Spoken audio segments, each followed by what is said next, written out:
వక్రతుండ మహాకాయ సూర్యకోటి సమప్రభ నిర్విఘ్నం కురు మే దేవ సర్వకార్యేషు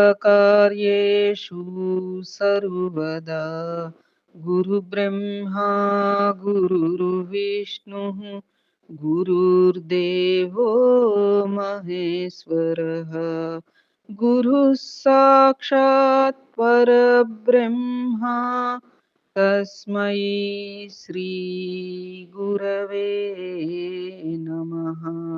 శరదా శరదాంభోజ వదనా వదనాంబుజే సర్వదా సర్వదాస్మాకం సన్నిధిః సన్నిధిం క్రియాత్. ఓం గం గణపతయే నమః. సద్గురవే నమః. శ్రీ మహాసరస్వత్యై నమః. ముందుగా ధ్యానం చేసుకుందామా అమ్మవారిది. శ్రీ విద్యాం పరిపూర్ణమేరు శిఖరే బిందు త్రికోణే స్థితాం వాగీశాది సమస్త భూత జననీం మంచే శివకారకే కామాక్షీం కరుణారసార్ణవమయీం కామేశ్వరాంకస్థితాం కాంతాం చిన్మయ కామకోటినిలయాం శ్రీ బ్రహ్మ విద్యాం భజే. శ్రీమాత్రే నమః. ఓం నమః శివాయ. ఏకాంబర సహిత కామాక్షీదేవ్యై నమః. ఈ రోజు నుంచి మనం మూక పంచశతి స్తుతి శతకం ఆరంభించుకోబోతున్నామమ్మా. గతంలో వలనే రోజుకి 15 లేక 20 శ్లోకాల వరకు మనం చెప్పుకోవడానికి ప్రయత్నం చేద్దాం. మనము ఆర్యా శతకం పాదారవింద శతకం కూడా చక్కగా పూర్తి చేసుకున్నామమ్మా. గురుకృప వలన గణనాథుని దయ వలన స్తుతి శతకంలోకి మనం అడుగుడబోతున్నాం. అయితే ఆర్యా శతకం రీత్యా మనం అమ్మవారి యొక్క దివ్య వైభవ వర్ణన అనేది తెలుసుకున్నాం. 101 శ్లోకాల పరంగా అద్భుతంగా ఆ యొక్క వర్ణన తెలుసుకున్నాం. తర్వాత పాదారవింద శతకం అమ్మవారి యొక్క పాదాల సౌందర్యం గురించి, ఆ పాదాలని ఆశ్రయించి పునీతులైనటువంటి విధానం గురించి, అట్లాగే అనేక దేవతలు అందరూ కూడా ఆ పాదాలని త్రిలోకాధిపతులు సైతం ఎలా ఆశ్రయిస్తారు అనేది కూడా మనం 103 శ్లోకాల పరంగా చక్కగా తెలుసుకున్నాం.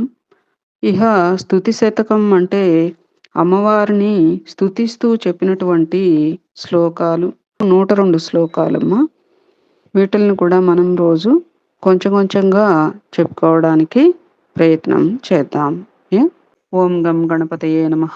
సద్గురవే నమః. శ్రీ ఏకాంబరేశ్వర సహిత కామాక్షీదేవ్యై నమః.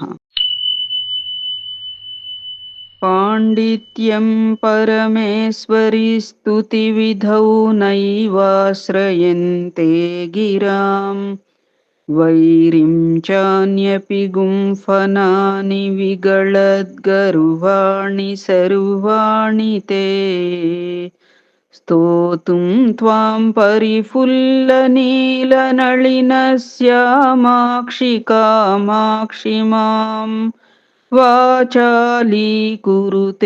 తథాపి నితరాం త్వత్పాదసేవాదరః. వికసించిన నల్లని కలువలలాగా నల్లని కళ్ళతో ప్రకాశించే ఓ కామాక్షి, పరమేశ్వరి, శర్వాణి, నిన్ను స్తుతించే విషయంలో బ్రహ్మదేవుడి గుంఫనమైన వాక్కులు కూడా గర్వహీనమై తమ పాండిత్యాన్ని ఆశ్రయించడం లేదు. అయినప్పటికీ నీ పాదసేవ చేయాలనే కోరిక నిన్ను స్తుతించడానికి నన్ను అనగా మూకశంకరుల వారిని ఎంతో వాచాలుడుగా చేస్తున్నది. అది నిన్ను స్తుతించే విషయంలో బ్రహ్మదేవుడి వాక్కులు, రచించే వాక్కులు కూడా మన యొక్క విధి లిఖితము జరిగేది బ్రహ్మ బ్రహ్మగారి ద్వారానే కదా! అలాంటి వాక్కులు కూడా గర్వహీనమై అట్లయినా తీసుకోవచ్చు విధి లిఖితంగా, లేదనంటే చతుర్వేదాలు కూడా బ్రహ్మదేవుని ముఖార విందాల నుంచే వెలువడినాయి అనేది కూడా మనం చెప్పుకుంటూ ఉంటాం. అట్లా వాక్కులు కూడా గర్వహీనమై తమ పాండిత్యాన్ని ఆశ్రయించడం లేదు. అయినప్పటికీ కూడా నీ పాదసేవ చేయాలనే కోరిక నిన్ను స్తుతించడానికి నన్ను ఎంతో వాచాలుడుగా, అంటే కవిత్వం చెప్పేవాడిగా, అంటే అంత మాట్లాడేవారిగా, అమ్మవారిని స్తుతించడానికి అన్ని మాటలు వస్తున్నట్లుగా ఆ కవి నుంచి. ఎవరిక్కడ కవి అంటే మూకశంకరుల వారు. వారిని అలా చేస్తున్నది అని చెప్పి.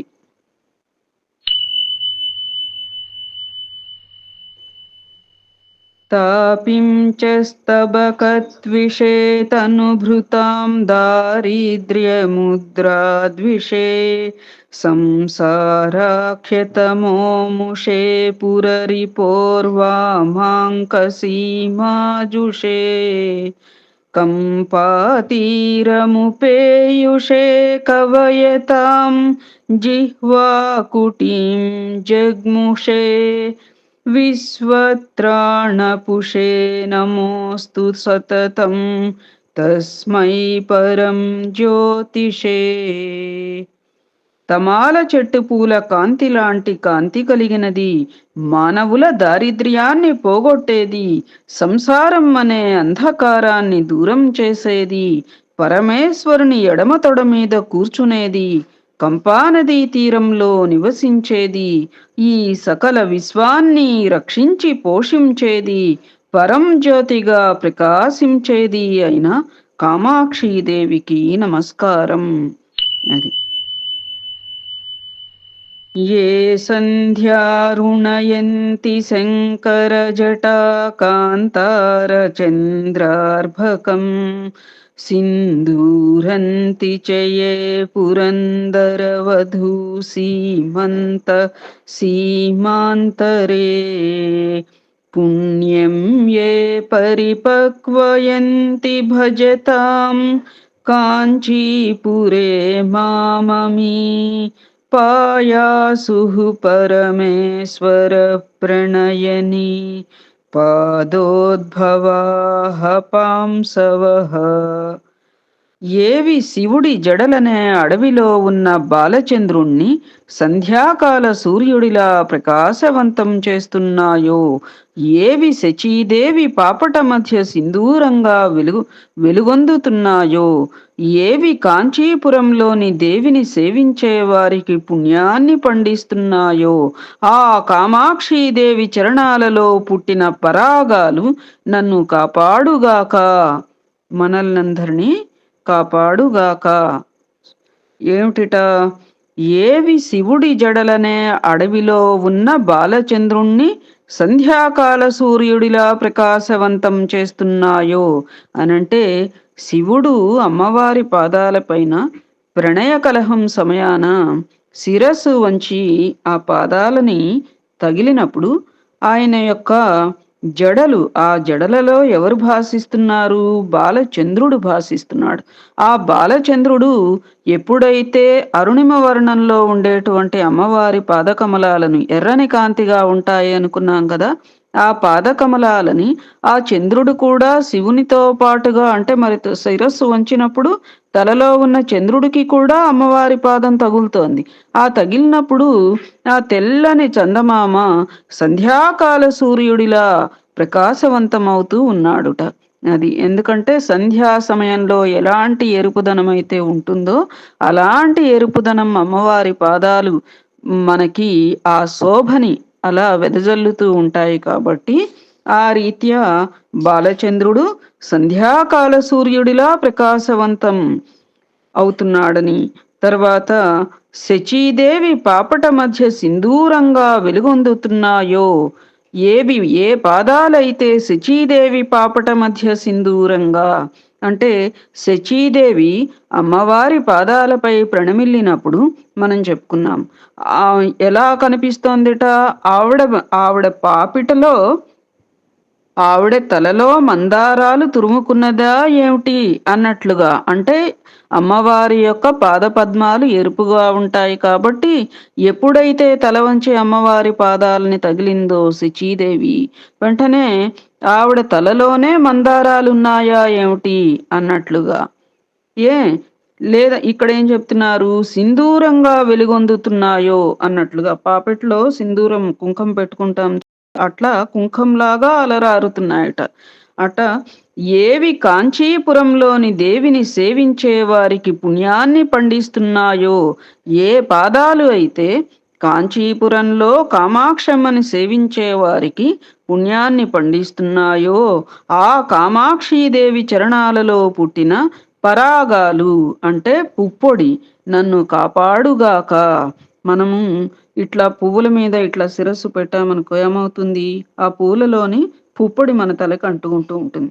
అట్లాగే ఇప్పుడు ఇక్కడ అమ్మవారి పాదాలు అనేటువంటి ఆ పద్మాలపై మనం శిరస్సు పెట్టినప్పుడు ఆ పుప్పొడి, అంటే పరోక్ష ఆశీర్వచనంలాగా, ఆ యొక్క ఆశీర్వచన బలం, ఆ ప్రవాహంలాగా పుప్పొడితో పోల్చారనమాట. ఆ పుప్పొడి మన శిరస్సుని, దివ్యానుగ్రహం అనేటువంటి పుప్పొడి మన శిరస్సుని ధరించిందా అంటే మనల్ని కాపాడుతున్నట్లే కదా.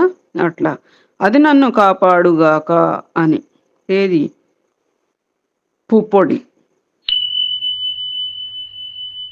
కామాడంబరపూరయా శశిరుచాకం రశ్మితానాం త్విషా కామారేరనురాగసింధుమధికం కల్లోలితం తన్వతీ కామాక్షీతి సమస్తసజ్జననుతా కళ్యాణదాత్రీ నృణాం కారుణ్యాకులమానసా భగవతి కంపాతటే జృంభతే. ఇక్కడ అకార ప్రశ్లేష. కంపాతటే జృంభతే, విజృంభతే అన్నట్టుగా. పరమేశ్వరుడి ప్రణయం అనే సముద్రాన్ని చంద్రుడి తెల్లని చిరునవ్వులనే కాంతితో అల్లకల్లోలం చేస్తున్నది, కామాడంబరం కలిగినది, కామాక్షీదేవి అనే భక్తులందరి చేత స్తుతించబడినది, జీవులకి శుభాన్ని చేకూర్చేది, దయతో ఉప్పొంగిన మనస్సు కలది అయిన భగవతి కామాక్షీదేవి కంపానదీ తీరంలో విజృంభిస్తోంది అని. శ్రీమాత్రే నమః. కామాక్షీణ పరాక్రమ ప్రకటనం సంభావయంతి దృశ శ్యామాక్షీరసహోదరస్మిత రుచి ప్రక్షాళితా శాంతరా వామాక్షీ జనమౌళిభూషణమణిర్వాచాం పరా దేవతా కామాక్షీతి విభాతి కాపి కరుణా కంపాతటిన్యాస్తటే. అందమైన చూపులతో మన్మథుడి పరాక్రమాన్ని ప్రకటిస్తున్నది, మధ్య యవ్వనంతో నిండియున్నది, చంద్రుడిలా తెల్లని తన చిరునవ్వుల కాంతితో దిక్కుల మధ్య భాగాలని తెల్లబరుస్తున్నది, స్త్రీలందరిలోకి శిరోభూషణమైనది, మాటల కందని పరదేవత స్వరూపిణి అయిన ఒకానొక దేవత కామాక్షి అనే పేరుతో కంపానదీ తీరంలో ప్రకాశిస్తోంది. శ్రీమాత్రే నమః. శ్యామా కాచన చంద్రికా త్రిభువనే పుణ్యాత్మనామాననే సీమా శూన్య కవిత్వ వర్ష జనని యా కాపి కాదంబిని మారారాతి మనోవిమోహన విధౌ కాచిత్తమః కందళీ కామాక్ష్యాః కరుణా కటాక్షలహరీ కామాయ మే కల్పతాం. ముల్లోకాలలో ఉన్న ఒకానొక నల్లని వెన్నెల అమ్మవారి చూపు.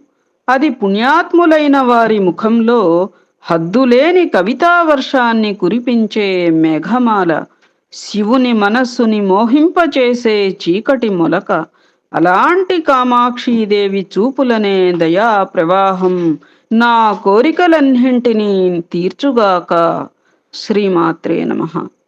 మనందరి కోరికలు కూడా చక్కగా నెరవేరాలి అమ్మవారి కృపతో కదా.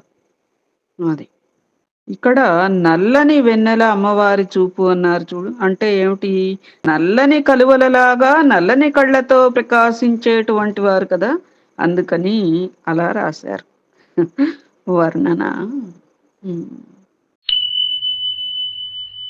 ప్రౌఢధ్వాంతకదంబకే కుముదిని పుణ్యాంకురం దర్శయన్ జ్యోత్స్నా సంగమనేపి కోకమిథునం మిశ్రం సముద్భావయన్ కాళిందీలహరీదశాం ప్రకటయన్ కమ్రాం నభస్యద్భుతాం కశ్చిన్నేత్రమహోత్సవో విజయతే కాంచీపురే శూలినః.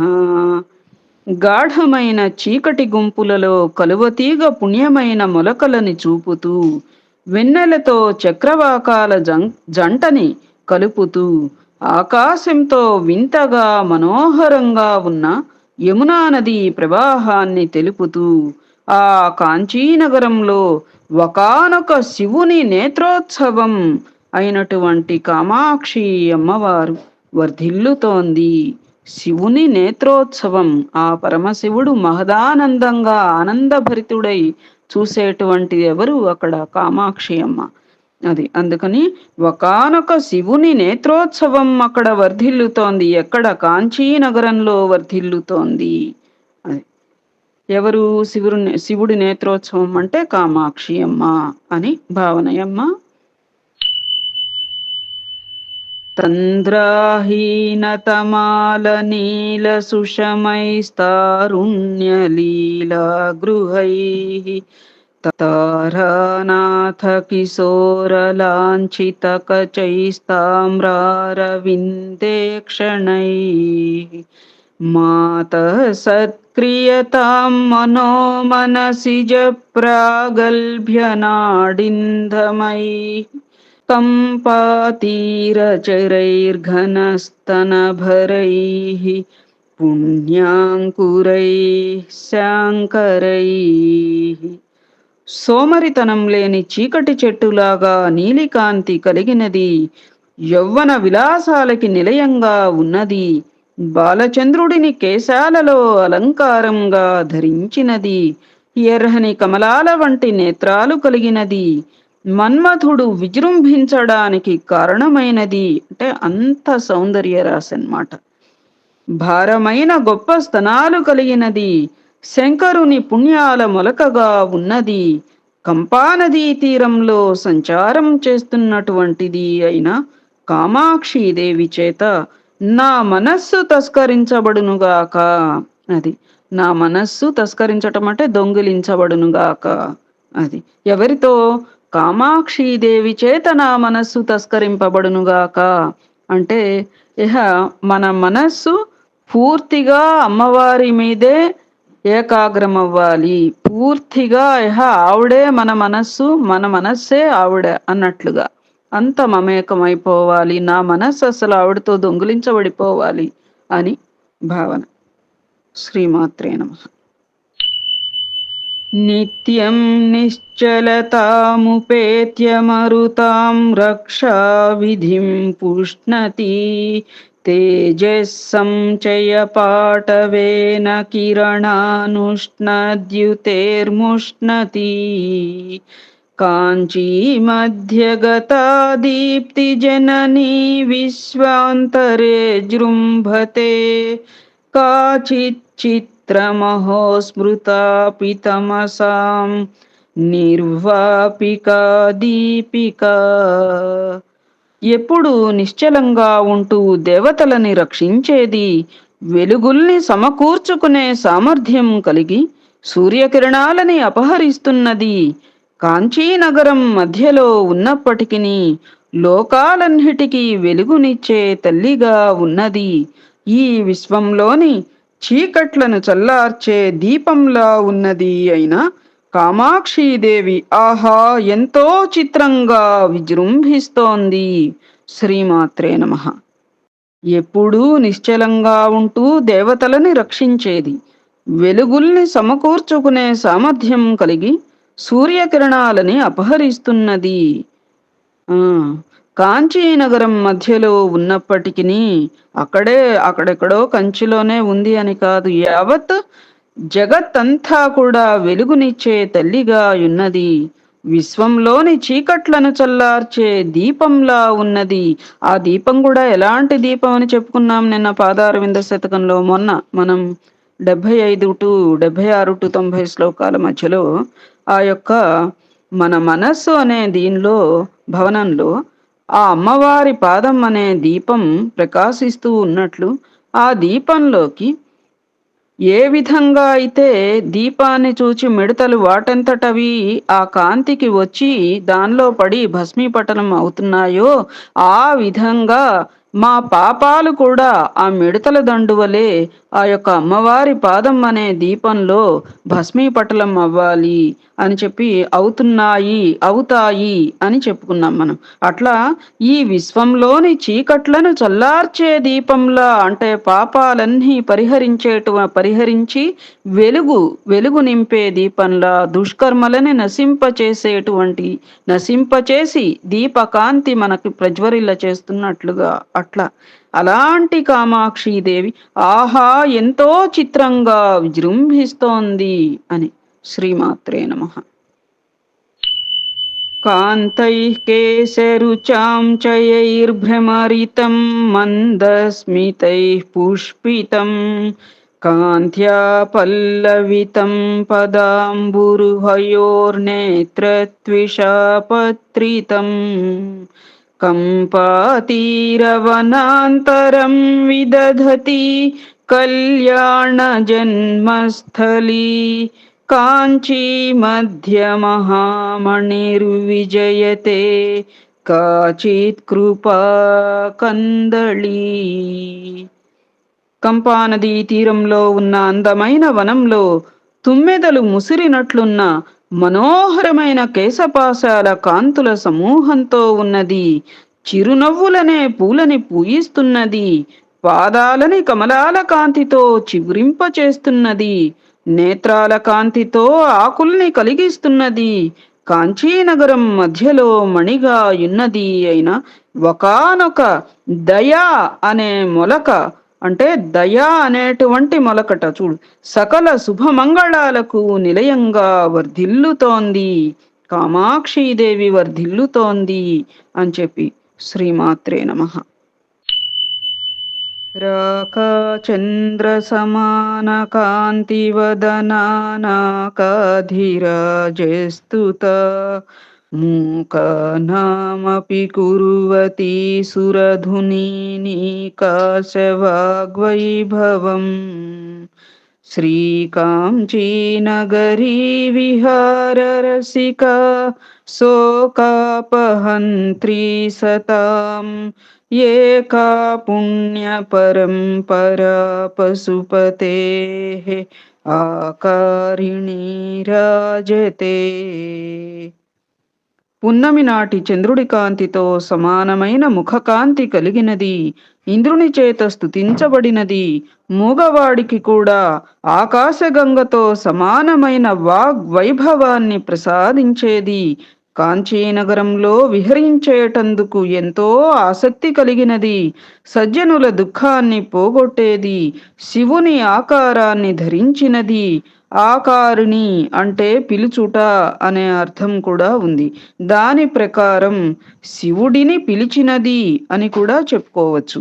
పుణ్యాల పరంపరగా ఉన్నది అయిన ఒకత అనగా కామాక్షి అమ్మ ప్రకాశిస్తోంది అని. जाता शीतलशैलतः सुकृतिनां दृश्या परं देहिनां लोकानां क्षणमात्रसंस्मरणतः सन्तापविच्छेदिनी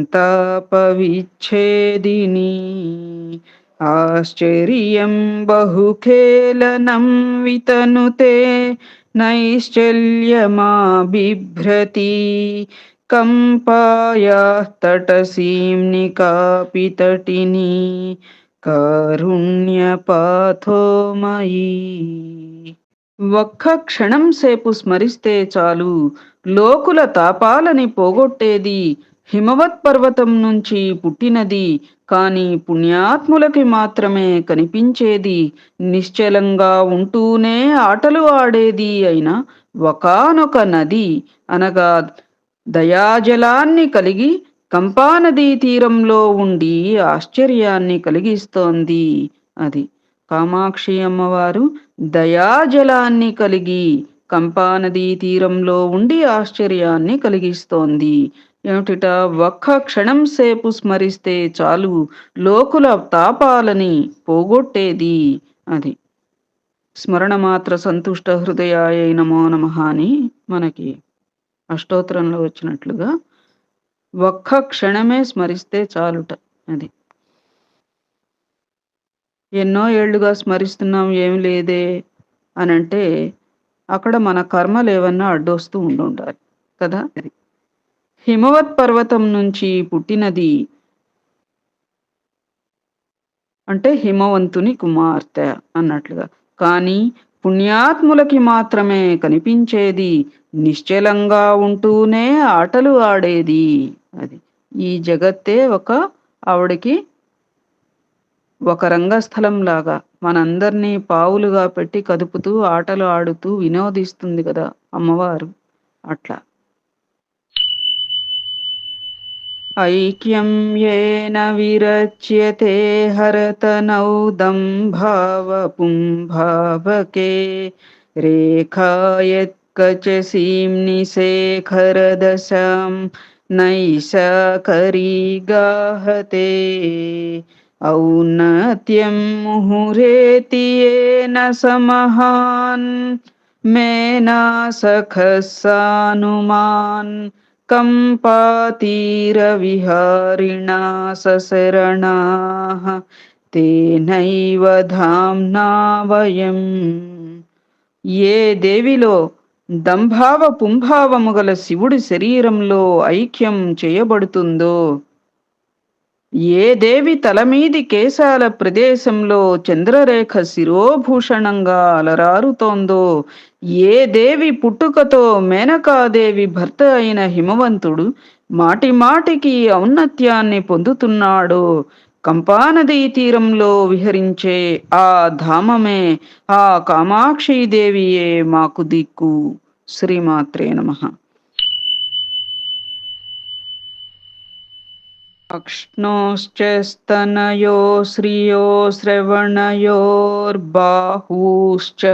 మూలం స్పృశన్ ఉత్తం సేన ముఖేన చ ప్రతిదినం ద్రుహ్యన్ పయోజన్మనే మాధుర్యేణ గిరాంగతేన మృదునా హంసాం గణాం హ్రేపయన్ కాంచీసీంని చకాస్తికోపి కవిత సంతాన బీజాం కురః.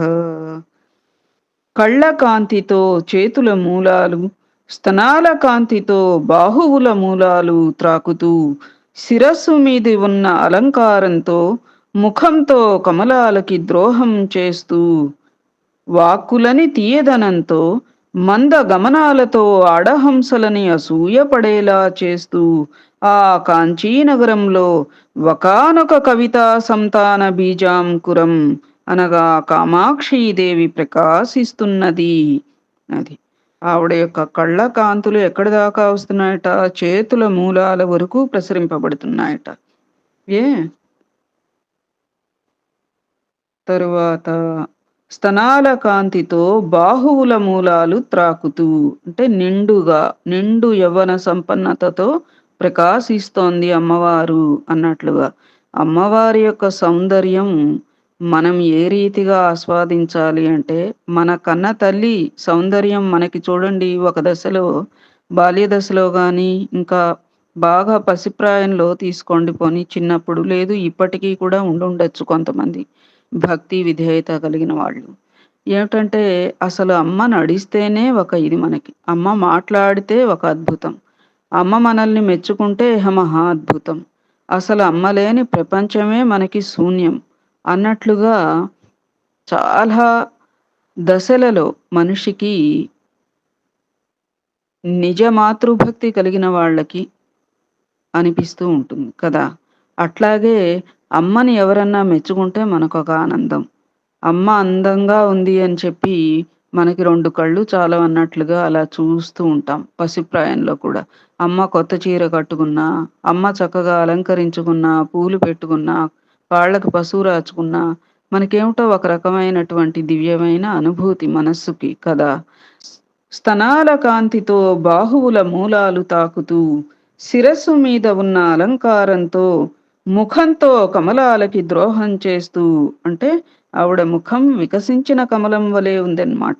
వాక్కులని తీయదనంతో అది. మంద గమనాలతో ఆడహంసలని ఆ తీయదనం వాక్కులని తీయదనంతో అంటే అసలు తీయదనానికే అసూయ వచ్చేటంత వాక్కులు అంటే అంత మధురంగా అమ్మవారి వాక్కులు ఉంటాయి అన్నట్లుగా. మందగమనాలతో ఆడహంసలని అసూయపడేలా చేస్తూ ఆ కాంచీనగరంలో ఒకానొక కవితా సంతాన బీజాంకురం ప్రకాశిస్తున్నది అని. ఖండం చాంద్రమ సంవతం సమనిశం కాంచీపురే ఖేళనం కాలాశ్చ వితస్కరీం తనురుచిం కర్ణే జపే లోచనే తారుణ్యోష్మనఖం పచం స్తనభరం జంఘాస్పృశం కుతలం భాగ్యం దేశికసञ्चितं మమ కదా సంపాదయేత్ అంబికే.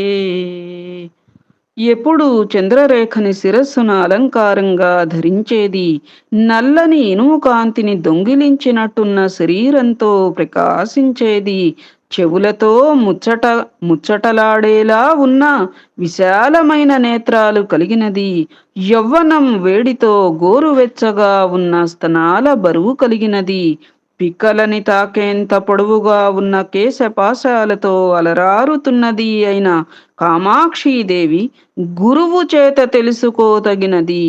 అలా తెలుసుకునే భాగ్యం నాకు ఎప్పుడు లభిస్తుందమ్మా అని. శ్రీమాత్రే నమః. చంద్రరేఖని శిరస్సున ఎప్పుడూ అలంకారంగా ధరించేది. నల్లని ఇనుము కాంతిని దొంగిలించినట్లున్న శరీర కాంతితో ప్రకాశించేది. అమ్మవారు ఇక్కడ నల్లని వర్ణంగానే ఉంటారు. కామాక్షి అమ్మవారు, పార్వతీదేవి కూడా నా చామన ఛాయగా ఉంటారు అనేది కొందరు చెప్తూ ఉంటారమ్మా. అది. అయితే నల్లని ఇనుము కాంతిని దొంగిలించినట్లున్న శరీర కాంతితో ప్రకాశించేది, చెవులతో ముచ్చటలాడేలా ఉన్న విశాల నేత్రాలు అంటే ఆ కళ్ళు నేత్రాల వరకు కూడా ఆకర్ణ దీర్ఘనయనం మణికుండలాఢ్యం అని చెప్పన్నట్లుగా ఆ విశాల నేత్రాలు కలిగి చెవులతో ముచ్చటిస్తున్నాయో ఏమిటి కళ్ళు అన్నట్లుగా. యవ్వనం వేడితో గోరువెచ్చగా ఉన్న స్తనాల బరువు కలిగినది, పిక్కలని తాకేంత పొడవుగా ఉన్న కేశపాశాలతో అలరారుతున్నది. అంటే పిక్కల వరకు కూడా ఆవిడ యొక్క కేశాలు, జుట్టు అంతవరకు ఉందన్నమాట. పెద్ద జడ సీతాదేవికి చదువుకోలే మనం అట్లా. అయినా కామాక్షీదేవి గురువు చేత తెలుసుకోతగినది. అది. మనకై మనం స్వయం కృషి ఆధ్యాత్మిక విషయాలలో చేయడం చాలా క్లిష్టతరమైనది. ఇహ ఆ పయనానికి ఒక అర్థం పర్థం అంటూ ఎంతో మందికి ఉండదు. ఏమ్మా? అందుకని గురువు చేత తెలుసుకోతగినది. ఆ గురు సమాశ్రయంలోనే అమ్మవారిని తెలుసుకోగలం. అది కూడా ఎలాంటి గురువు? పరమ గురువుని మనం ఆశ్రయిస్తే తద్వారానే మనం తెలుసుకోగలుగుతాం అనేది గురుగీత గ్రంథంలో చాలా విపులంగా చెప్పబడింది కదా! మనందరం కూడా 3 సార్లు పారాయణ చేశాం కదా! జ్ఞాపకం ఉండే ఉంటుంది కదా మీకందరికీ అమ్మ? అది. అలా తెలుసుకునే భాగ్యం. ఎలా తెలుసుకునే భాగ్యం? గురువు చేత తెలుసుకోతగినదైనటువంటి ఆ అమ్మని తెలుసుకునే భాగ్యం నాకు ఎప్పుడు లభిస్తుందమ్మా అని చెప్పి. తన్వానం నిజకేళిసౌధసరణిం నైసర్గికీణాం గిరాం కేదారం కవిమల్లసూక్తిలహరీ సస్యశ్రియాం శాశ్వతం అంహూవం చెంచుకించన భజే కాంచీపురీ మండనం पर्यायच्छ विपाकशासनमणेः పౌష్పేషవం పౌరుషం. పవిత్రమైన వేదవాక్కులని తన క్రీడా సౌధానికి మార్గంగా చేసుకున్నది. గొప్ప కవుల నుంచి మంచి సూక్తుల ప్రవాహం అనే పంటకి శాశ్వతమైన పొలము లాంటిది. పాపాలని నాశనం చేయగల సామర్థ్యం కలిగినది. కాంచీపురానికి అలంకారంగా ఇంద్రనీలమణి కాంతితో ప్రకాశించేది అయిన మన్మథుడి పౌరుషాన్ని అనగా కామాక్షీదేవిని కొంచెంగా సేవిస్తాను. అది పవిత్రమైన వేదవాక్కులని తన క్రీడా సౌధానికి మార్గంగా చేసుకున్నారట. అది ఏ గొప్ప కవుల మంచి సూక్తుల ప్రవాహం అనే పంటకి ఆవిడ శాశ్వతమైన పొలము లాంటిది. పంట ఎక్కడి నుంచి వస్తుంది? పొలం ఉంటేనే పంట వస్తుంది. పొలంలో పంట పొలం ఉండాలి. పొలంలో సరైన విత్తులు నాటాలి. నాటితే ఆ విత్తనాల నుంచే మంచి పంట వస్తుంది. మళ్ళీ ఆ విత్తనాలు మొక్కలు మొలిచి పెరిగేటప్పుడు మళ్ళీ క్రిమికీటకాదులు ఏవి కూడా వాటిల్ని నాశనం చేయకుండా కూడా చూసుకుంటూ ఉండాలి. అదే భక్తి కదా! క్రిమికీటకాలవన్నీ ఏమిటి? మన సాంగత్యాలు, మన విషయ వాసనలు, మన కర్మలు, ఇలాంటివన్నీ కూడా క్రిమికీటకాలు. సరైన విత్తనం మటుకు పొలంలో నాటాలి. సరైన విత్తనం ఎవరి చేత నాటబడుతుంది? పరమ గురువు చేత మాత్రమే మనం సరైనటువంటి భక్తి బీజాన్ని నాటగలుగుతాం. తర్వాత ఆ క్రిమికీటకాలు వగైరాల నుంచి మనం రక్షణ చేసుకోవాలి. అప్పుడు ఏమవుతుంది? మంచి సూక్తుల ప్రవాహం అనేటువంటి పంట, అంటే మంచి సత్ఫలితాలు అనేటువంటి పంట ఆ విత్తుల నుంచి మనం రప్పించుకుంటే భావితరాలకి కూడా ఆ పంటని మనం పంచిపెట్టగలుగుతాం. కానీ అసలంటూ ఏముండాలి? పొలం అనేది శాశ్వతంగా మనకి ఉండాలి. అంటే మన ఏకాగ్రత, మన దృఢ చిత్తం అనేది ఒక చోట సంపూర్తిగా మటుకు లగ్నం చేసి ఉండాలి అన్నట్లు. పాపాలని నాశనం చేయగల సామర్థ్యం కలది. కాంచీపురానికి అలంకారంగా ఇంద్రనీలమణి కాంతితో, అంటే ఇందాక చెప్పుకోలే, నల్లగా ఇనుము కాంతిని దొంగిలించినట్లున్న శరీర కాంతితో ప్రకాశించేది. అంటే పూర్తిగా నలుపు కూడా కాదు, కృష్ణవర్ణంలాగా ఉంటారు అని చెప్పి విన్నాను అమ్మవారు కదా. అట ఇంద్రనీలమణి కాంతితో ప్రకాశించేది అయిన మన్మథుడి పౌరుషాన్ని కొంచెంగా సేవిస్తాను. అది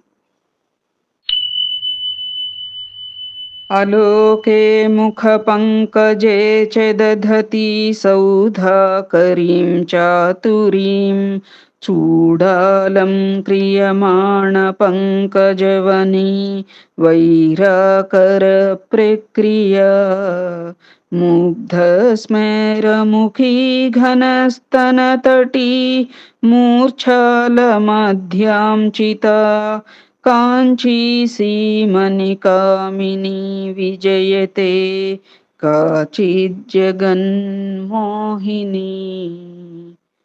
తన చూపులో ముఖం అనే కమలంలో చంద్రుడికి సంబంధించిన చాతుర్యాన్ని ధరించేది.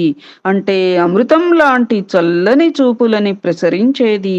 సిగలో అలంకరించబడుతున్న కమలవన వైర ప్రక్రియ గలది. చక్కని చిరునవ్వులు చిందించేది. గొప్ప స్తనాలు కలిగినది. మూర్ఛబడిపోయేంత నడుము నొప్పితో ఉన్నది అంటే సన్నని నడుముతో ఉన్నది అని జగన్మోహినిగా విరాజిల్లుతున్నది అయిన ఒకానొక కామిని కామాక్షీదేవి కాంచీపురంలో గొప్పగా వర్ధిల్లుతోంది అని. ముఖం అనే కమలంలో చంద్రుడికి సంబంధించిన చాతుర్యాన్ని ధరించేది. అంటే అమృతం లాంటి చల్లని చూపులు ప్రసరించేది. సిగలో అలంకరించబడుతున్న కమలవన వైర ప్రక్రియ గలది. అంటే కమలాలకి ఇప్పుడు పద్మాకరం దినకరో వికచం కరోతి అని చెప్పి అనుకున్నాం. కమలాలకి అధిపతి ఎవరు? సూర్యుడు. సూర్యుడి ఉదయంతోనే కమలాలు వికసిస్తాయి. చంద్రుడి ఉదయంతో కలువలు వికసిస్తాయి. అయితే పరస్పర వైరం ఉన్నటువంటి ఆవిడేమిటి? ముఖ కమలం. అక్కడ కమలం కమలంతో ముఖాన్ని పోల్చారు. సిగలోనేమో చంద్రుడు ఉన్నాడు. పరస్పర వైర ప్రక్రియ ఉన్నప్పటికీ కూడా వైర ప్రక్రియ గలది అని చెప్పి అట్లా చమత్కారంగా చెప్పారనమాట. అట్లా వైర ప్రక్రియ ఉన్నప్పటికీ చక్కని చిరునవ్వులు చిందించేది అని చెప్పి తర్వాత ఇంకేం చెప్పారు? మూర్ఛబడిపోయేంత నడుము నొప్పితో ఉన్నది అంటే సన్నని నడుము గలది, జగన్మోహినిగా విరాజిల్లుతున్నది అయిన ఒకానొక కామిని కాంచీపురంలో గొప్పగా వర్ధిల్లుతున్నది. శ్రీమాత్రే నమః. యస్మిన్నంబభవత్కటాక్షరజనీ మందేపి మందస్మితా జ్యోత్స్నా సంస్నపితా భవత్యభిముఖీ తం ప్రేత్యహో దేహినం ద్రాక్షామాక్షికమాధురీమదభరవ్రీడాకరీ వైఖరీ కామాక్షి స్వయమాతనోత్యభిశ్రుతిం వామే క్షణే భక్షణాత్. అమ్మా కామాక్షీదేవి, మందుడైనప్పటికిని ఎవరికి చిరునవ్వు వెన్నెలలో స్నానం చేసిన నీ చూపు అనే రాత్రి ఎదురవుతుందో ఆ మానవుడి యోగం గురించి చెప్పాలి అంటే ఆహా, ద్రాక్ష కన్నా తేనె కన్నా ఎంతో అధికమైన తీపిని నింపుకున్న వాక్కు ఒక క్షణకాలంలో ఒక వనితలాగా అతన్ని అభిసరించి వస్తుంది అని చెప్పి. మూర్ఖుడైనప్పటికీ ఎవరికి చిరునవ్వు వెన్నెలలో స్నానం చేసిన నీ చూపు అనేటువంటి రాత్రి ఎదురవుతుందో ఆ మానవుడి యోగం ఎంత మహత్తరమైనదమ్మా. ద్రాక్ష కన్నా తేనె కన్నా ఎంతో అధికమైన తీపిని నింపుకున్నటువంటి వాక్కు క్షణకాలంలో ఒక వనితలాగా అతన్ని అభిసరించి వస్తుందమ్మా అని చెప్పి. కాళిందీ జలకాంతయస్మిత్ సతరుచిః సరువాహినీ పాథసీ ప్రౌఢధ్వాంత రుచస్ఫుటాధరమహాలౌహిత్య సంధ్యోదయే మాణిక్యోపలకుండలాం సుసుఖిని వ్యామిశ్రధూమశ్రియః కళ్యాణైకభువః కటాక్షసుషమాః కామాక్షిరాజంతి తే. కామాక్షీదేవి, సకల శుభమంగళాలని కలిగించే నీ కడగంటి చూపుల కాంతులు చిరునవ్వులనే గంగాజలంలో యమునా జలంలాగా ప్రకాశిస్తున్నాయి. పెదవి ఎరుపు అనే సంధ్యాకాల కాంతిలో ఆ చూపులు గాఢాంధకార కాంతిని కలిగి ఉన్నాయి. మణికుండలాల కాంతి అనే అగ్నిలో కలిసిన పొగలాంటి కాంతితో నీ కటాక్ష వీక్షణాలు వెలుగొందుతున్నాయి అమ్మా. శ్రీమాత్రే నమః. కలకలరణత్ కాంచీ కాంచీ విభూషణ మాలికా కచభరలసచ్చంద్రా చంద్రావతంస సధర్మిణీ కవికులగిర స్రావం మిలత్పులకాంకురా విరచిత శిరః కంపాతటే పరిశోభతే కలకలమని మ్రోగే వడ్డాణాన్ని ధరించినది. వడ్డాణం అంటాం గదా మనం. కానీ వడ్డాణం కరెక్ట్. కలకలమని మ్రోగే వడ్డాణాన్ని ధరించినది. కాంచీనగరాన్ని అలంకరించే మాలలాగా ఉన్నది. కేశపాశాలలో ప్రకాశించే చంద్రుడిని అలంకరించుకున్నది. పరమేశ్వరుడితో సమాన ధర్మం కలది. ఎందరో కవుల వాక్కులని విని విని పులకించిపోతూ అందంగా తలని ఊపేది అయిన కామాక్షీదేవి కంపానదీ తీరంలో విరాజిల్లుతోంది. శ్రీమాత్రే నమః. ఎందరో కవుల వాక్కులని అంటే కవిత్వాన్ని, అంటే మనకి కవిత్వం రాదు కదా, మనం కవులం కాదు కదా అని కాదు అక్కడ భావన. మృదుమధురమైన వాక్కులతో అమ్మవారిని సంప్రీతం చేసుకుంటూ భక్తి ప్రపత్తులతో ఆవిడిని స్తుతించేటువంటి వారి యొక్క వాక్కులే కవులు. అట్లాంటి వారే కవులు, అలాంటి వాక్కులే కవిత్వం అన్నట్లుగా మనం తీసుకోవాలి. భక్తి తత్పరతే ప్రధాన. ఇది మనకి శృతిలయలు అక్కర్లా, పూర్ణ మనస్ఫూర్తిగా మనం పాట పాడితే అదే భగవంతుడికి శృతిలయలతో కూడినటువంటి గానం. ఏమ్మా అది. అలాంటి వాక్కులకి విని విని పులకించిపోతూ అందంగా తలని ఊపుతోందిట. అలాంటి కామాక్షీదేవి కంపానదీ తీరంలో విరాజిల్లుతోంది అని చెప్పి. తదుపరి రేపు కొనసాగించుకుందామా అమ్మ. మనం కంచి పరమాచార్య వారి మహిమ చెప్పుకుంటూ ఉంటాం కదా. అందు భాగంగా ఈ రోజును కూడా ఒక మహాత్యం మనం చెప్పుకోవడానికి ప్రయత్నం చేద్దాం. శ్రీమాత్రే నమః. మహాస్వామి వారి మహిమ రీత్యా ఈ రోజున మనం చెప్పుకోబోయే అంశం అధర్మం, అనారోగ్యం. ఒకతనికి 2 కిడ్నీలు పనిచేయడం లేదు. బ్రతకడం చాలా కష్టం. చాలా మంది నిపుణుల వద్ద చూపించుకున్నాడు. ఎంతో ధనం ఖర్చు చేశాడు. వాళ్ళు చెప్పిన మందులన్నీ వాడాడు. కానీ ఏమీ ఉపయోగం లేదు. అతను మహాస్వామి వారి వద్దకు వచ్చి తన బాధనంతా చెప్పుకున్నాడు.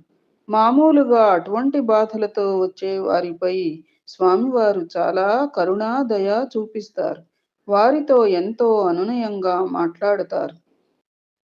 కానీ ఆ రోజు స్వామివారు తన పలుకుల్లో కొంచెం కాఠిన్యం వహించారు.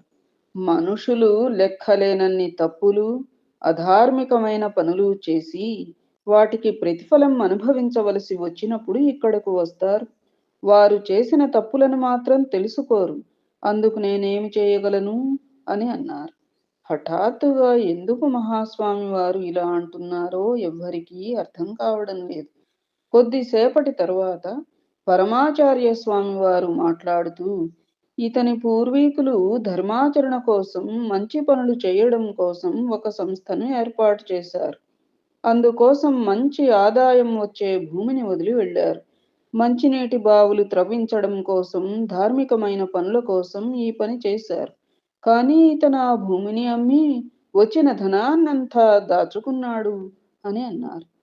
కిడ్నీ సమస్యతో వచ్చిన ఆ వ్యక్తి ఇదంతా విని తన తప్పిదాన్ని ఒప్పుకున్నాడు.